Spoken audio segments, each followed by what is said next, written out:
Gang! Come on, please.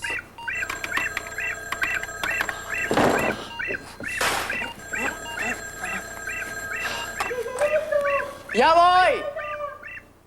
¿Hello? ¡Ya voy, abuelita! ¡Espere, por favor! ¡Ahí vengo!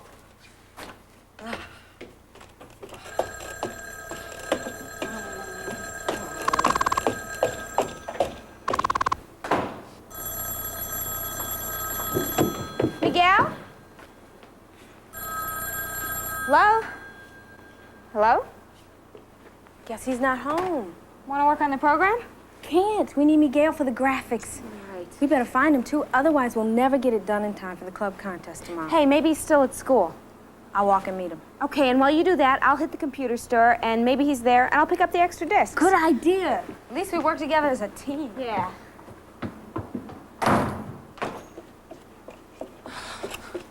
Where are they? I can't do a thing without them. Robin has the sound routines. Kathy has the game logic. Maybe they're at the pizza shop.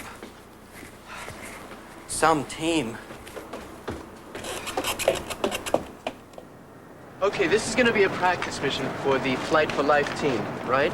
Right. And we're gonna stage an accident, and I'm going to pretend to be the victim. Okay, now you're gonna receive a call from the dispatcher sometime later. You're not gonna know when it's gonna be or where it's gonna be. All you're gonna know is that it's a few hours drive outside of Denver. Okay, I'll see you all later then. We'll see how quickly this team can work. A test of teamwork. Sure. How fast can a medical rescue team get to an injured person?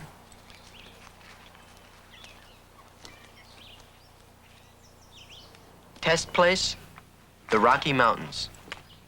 Hours away from anywhere. Test victim, me. This looks like a good spot. Yeah, it is. Okay, you ready to go phone for help? Yep. Okay, let's see how long it takes him to get to me. All right, you ready? Yeah. Okay, go.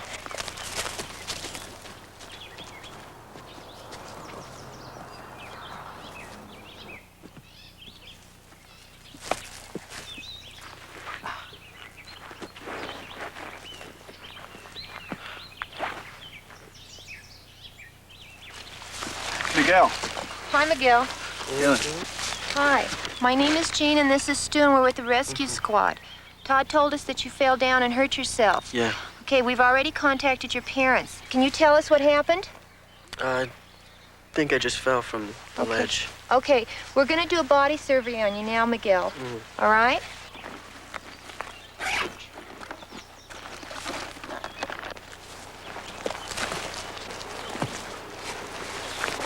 Hi, this is our victim. Elk Creek 451, Elk Creek 423. I think we're gonna need Flight for Life on this. Will you put the chopper in the air? Chopper base copy. That'll be Lifeguard 1 responding. Attention Lifeguard 1, we have an immediate go. We have an immediate go to Elk Creek. That'll be 3 miles west of station number 1 on Highway 285. Lifeguard 1 to respond.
Abdominal pain in the upper left quadrant. He's also complaining of his ribs bothering him on the left side. Okay. Would you go ahead and take another blood pressure, and would you be able to put the child pants on? Sure. And don't inflate him yet till we get another pressure on him. Okay. How are you feeling, hon? Does it hurt to breathe at all? Yeah, a little. Okay, I'm gonna have you take some deep breaths, okay? As good as you can. Put this on 10 meters, okay?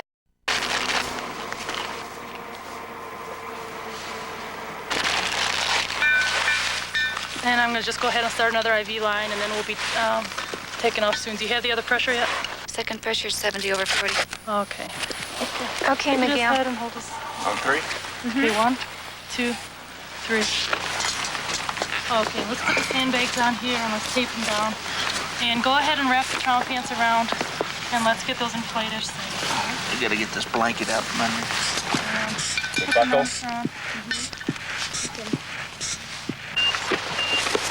So you go feet first, and the wheels will begin to roll.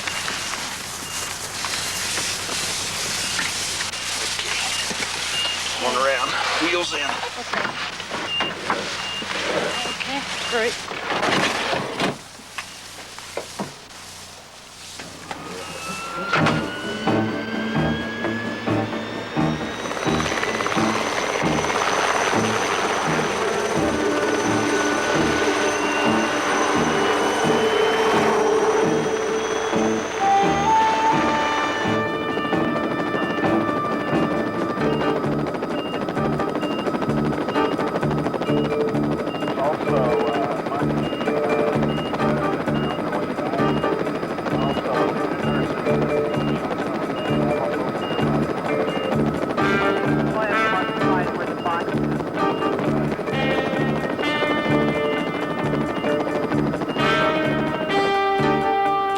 This is Flight Nurse 1. I'm requesting trauma room 10. We're about 5 minutes out. Over. Dr. Cleveland. Yeah, this is Cleveland. Trauma room 10, 5 minutes. Okay, be there.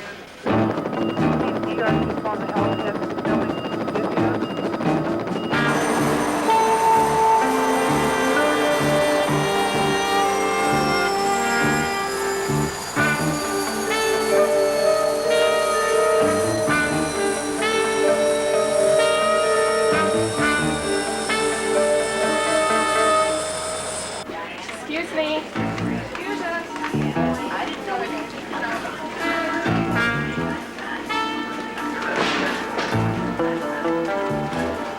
Hi, 16 years old, fell about 10 feet, has some left rib fractures, probably left pneumo, a lot of abdominal tenderness, moving off extremities. Last pressure is about 80, heart rate is about 120, and respiration is 42. How much fluid does he have? He's had about 2 liters so far. Okay, get out of the way.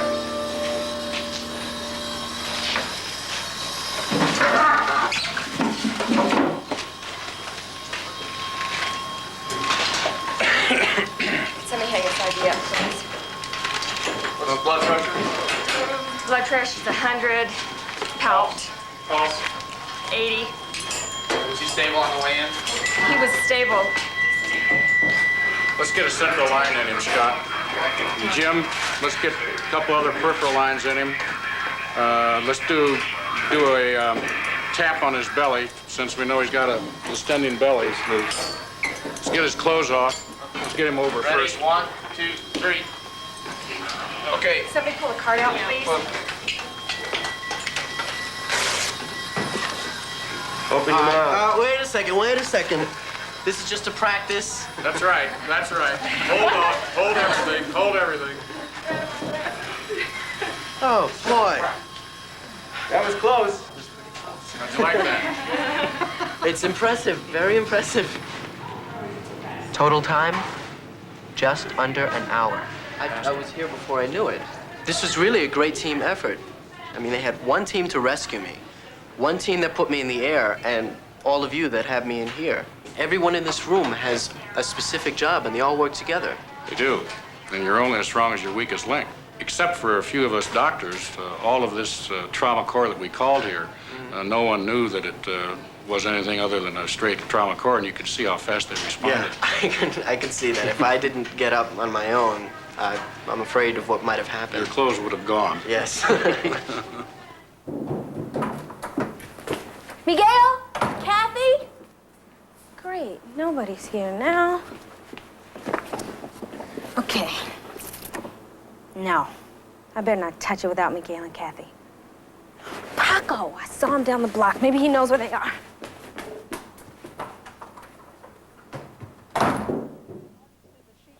I'm in Amherst, Massachusetts, with Lorna Coppinger and her son, Tim, finding out about a dog that acts like a sheep.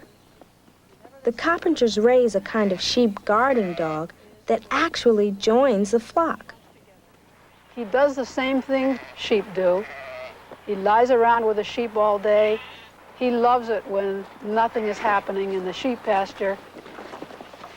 Come on out to the sheep pasture and I'll show you what Janie will do with sheep and why she's so different from a guarding dog. Okay. Come on, Jane. The sheep herding dogs behave very differently with the sheep. Jane is looking for sheep. She knows there's sheep out here somewhere. Come on, Jane. Come on, Janie. That's a good dog. Get down. Jane's ready to go to work. Look at that. She sees them. Look at her now. She's actually thinking like a predator. Janie, get See how she's moving up on those sheep? Janie, come by. Come by. Herding dogs, they're small, they're quick, they move around fast, and they conduct sheep from one place to another. Her instinct is to chase and bite. That's why you can't leave a herding dog alone with the sheep, because they'll chase the sheep back and forth from one end of the day to the next and overheat them and do them damage. Why did the sheep group together when Janie was running after them? Is that a natural instinct? Do they do that for protection? It's a natural sheep instinct. They do it for protection. They want to stick together so that if a predator attacks them, they won't get singled out and be preyed upon by the predator. Oh, I see. What's the name of that dog right there? That's Lady, a guarding dog, and she's going to come out and we'll show you what she does with the sheep. Are the sheep going to react the same way to Lady as they did to Janie, the little dog? Well, we'll see. Okay. As Lady gets up closer to them, she'll just kind of wander in among them. She's not even looking at them. They realize she's not a threat.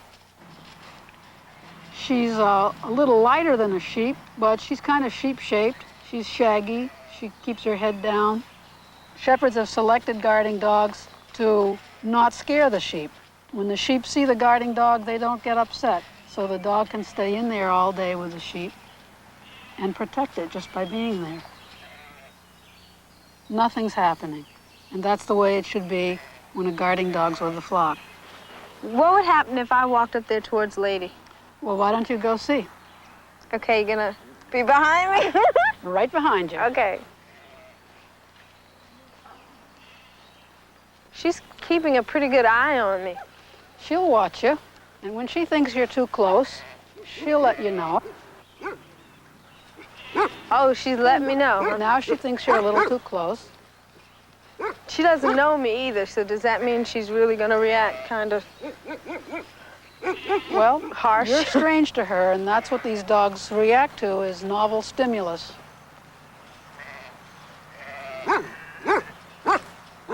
She has a really nasty look on her face. These dogs don't protect the sheep by attacking. They protect them by a passive kind of defense system, by barking, by looking threatening and maybe sounding threatening. But they let you know to get out of there. Right. You don't have to train these dogs. They're bred to do what they do, by instinct. He must think he's some kind of a sheep. Hi, baby. And the sheep are going for their dinner. The dog is going for his dinner, too. Well, they don't seem to be bothering the dogs, though. No, they fit right in with the flock.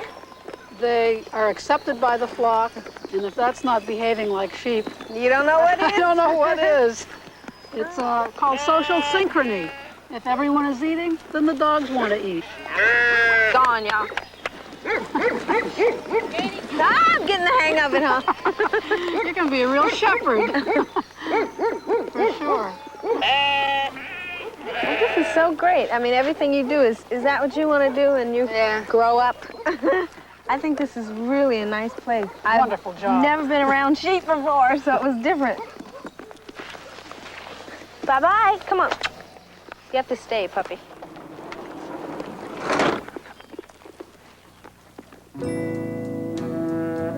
Some animals live in groups. There's safety in numbers. But some animals live alone.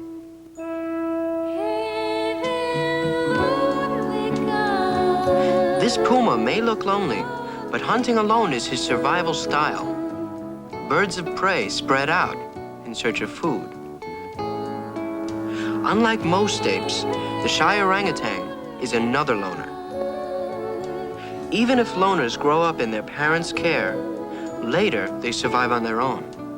Hunting or hiding, being alone can mean survival. Hi, it's Miguel. Yeah, is Kathy there?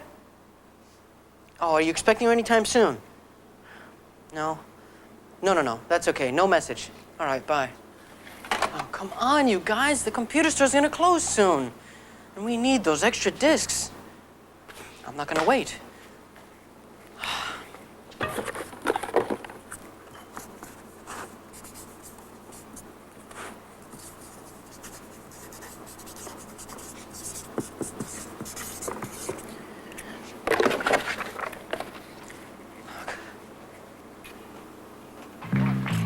The 26-mile New York City Marathon. My friend Lauren is close to the finish line. Finishing is important to me, but in the marathon, the whole race is special. You don't run alone. You share the experience with other people. There's your running partner. For me, it's my mom. We train together, run together, needle each other. It's a relationship that's very important to me. There's 16,000 other runners from all over the world, running together through the biggest town in America. Most everyone in top physical condition, and some who won't let anything stop them.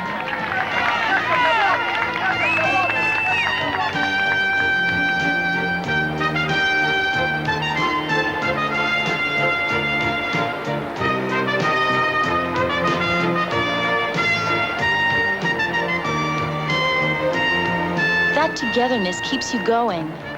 A feeling of belonging. People encouraging each other, helping you. We're not competitors. We're friends.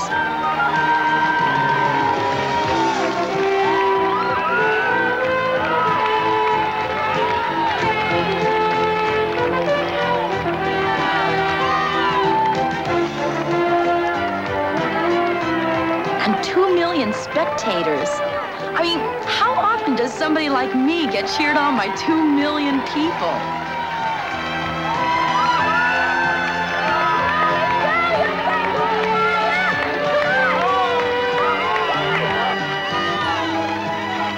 Being part of it all, that's really what gets to you and keeps you going. Especially when you get close to the finish line and cross it. Lauren finished with a time of 3 hours, 24 minutes, and 43 seconds. In 4,327th place, the 231st woman to cross the line.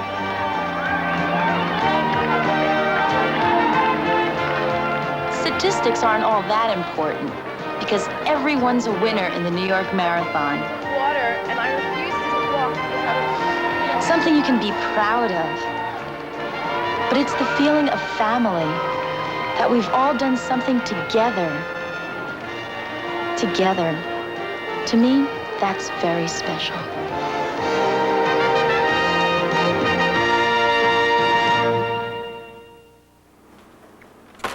But I was just at the computer store. Oh, Miguel. Oh. Whenever there's trouble, we're there on the double. We're the Bloodhound Gang. If you've got the crime, we've got the time. We're the Bloodhound Gang. Reporter Susan Ward hires the gang to investigate Madame Saturn, a fortune teller Susan suspects of robbing her clients. Wearing a diamond ring supplied by Susan's newspaper, Vicky pays Madame Saturn a visit just in time for a seance where Madame Saturn will make contact with Zancora, her friend from outer space. As instructed, Vicky and the others take off their diamonds and hold hands as the lights go out. The table begins to move, and Zancora speaks through Madame Saturn, predicting where a missing poodle will reappear. The seance ends abruptly when Vicky asks if Zancora smokes cigars. Then the lights come up. The diamonds are gone. Madame Saturn insists Zancora took them as a prank and promises they'll be returned at the next seance. She's up to something slick, trying to make us believe in that faked-up girl from outer space. Zancora. Sees all, knows all, and tells all. That's it! The dog! What if the poodle turns up tied to a tree, just as Madame Saturn predicted it would? It'll be a reputation maker. Right, but no one can really see into the future. The only way Madame Saturn could know where to find the poodle is if she had it stolen in the first place. Right. Skip. The corner of 9th and Main. Watch for someone tying a poodle to a tree. And tell him. Or her. Phone in. If we're not here, we'll be nosing around the apartment house. Gotcha. Cigar. What about the cigar? The room was locked, right? But somebody was pulling all those tricks. And I don't mean an extraterrestrial. And not Madame Saturn. But if you had one of her hands pinned to the table, who had the other?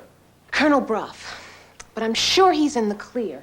You mean you think there was a sixth person in the room, Vicky? I'm sure of it. As soon as the lights went out, I began to smell cigar smoke. Someone's clothes reeked of it. You would have seen him when the lights came on and the table started to dance around. Not if he were under the table and making it float. He got in and he got out with the jewels. And the door bolted. Maybe a sliding door. Maybe we should check the window. Ricardo, let's have a look. What are we looking for? A human fly who smokes cigars?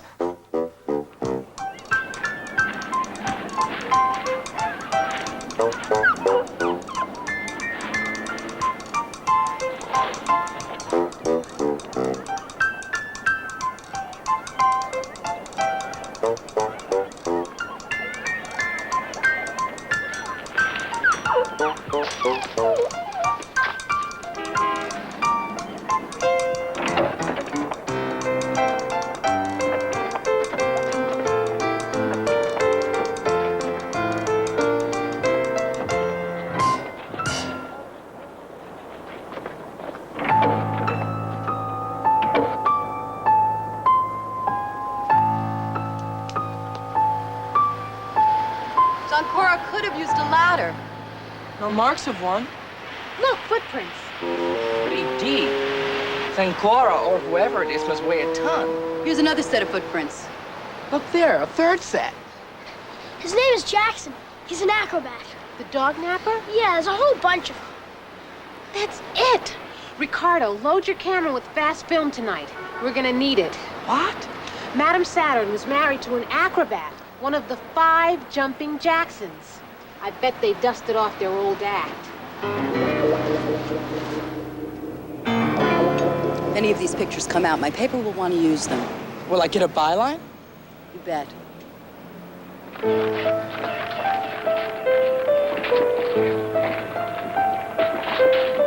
The human pyramid back in action. What a story.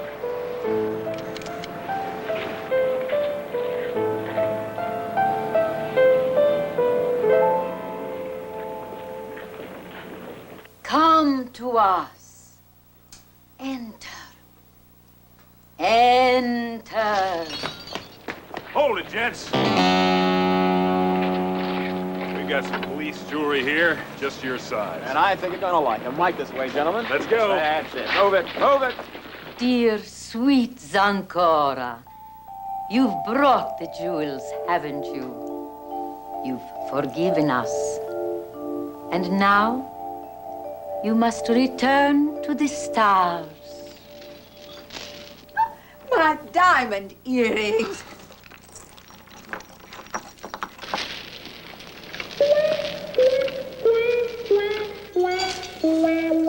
Ruffian, who are you?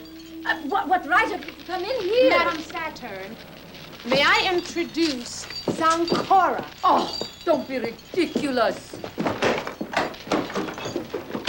And you make acrobat number 5. Let us remain calm. We do have our jewels back. And I have my precious Fifi. She was exactly where Zancora said she would be. The seance is over. Mrs. Bruff, may I see one of your earrings, please? Thanks. Diamond scratch glass. This one's a fake. What? What? What? Well, I guess we got them all. Breaking and entering, right? No, bunco and jewel theft. I bet they have a safe deposit box full of the stuff. Well. They've been replacing diamonds with fakes. You'll want to take Madam Saturn with you. Me? Officer, she's Jackson number 6. Oh. Who are these punks? Terrific terrestrials, madam. They're the Bloodhound Gang.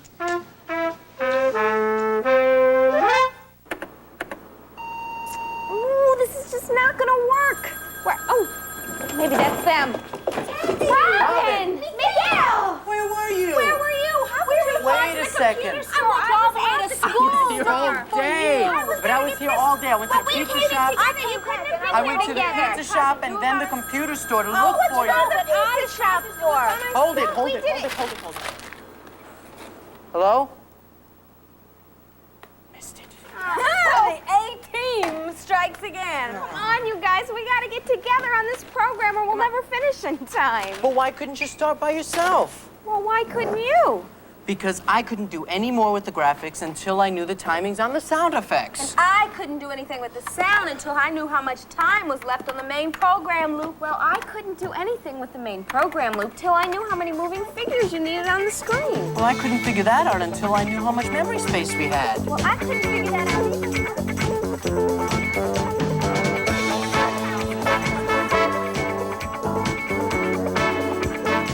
321 Contact is a production of the Children's Television Workshop.